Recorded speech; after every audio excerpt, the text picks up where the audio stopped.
And here are the exercises for Chapter 2. Firstly, I want you to write yourself a program. This program will be similar to the scanf program that we wrote. I want you to write a program that asks the users two questions, not just one, not what their age is, but two questions. It doesn't really matter, but both questions have to be about numbers. So how many brothers and sisters do you have, for instance, and how many children do you have? Those could be the two questions. So for each one, they get a question, then they type in the answer. Then they get the second question, and then they type in the answer. Then I want your program to print out one line of text that says, for example, you have 6 brothers and sisters and 3 children.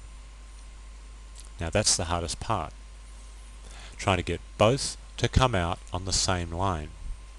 Both answers, both numbers to come out on the same line. I'm not going to tell you how to do that.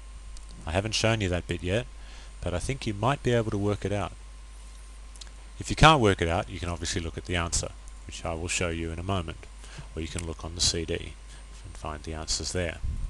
That's the project for this particular chapter. Now, there's a couple of other questions I'd like to ask you about that. What does scanf do if you don't enter digits in response to a question? In other words, when they say, how many children do you have? What if you just type the word Fred? What happens? Can you think why it happens? Next.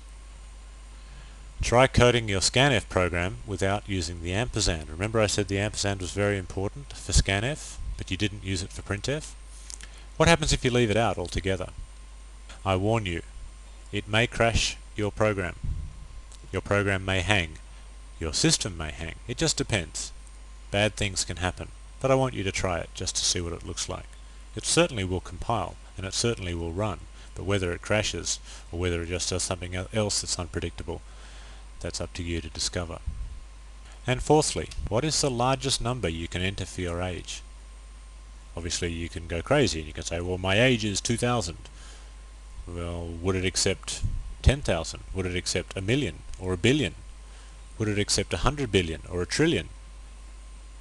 Now, I don't expect you to divine the exact answer, because it might be 10,861 or something like that. It could be a specific number.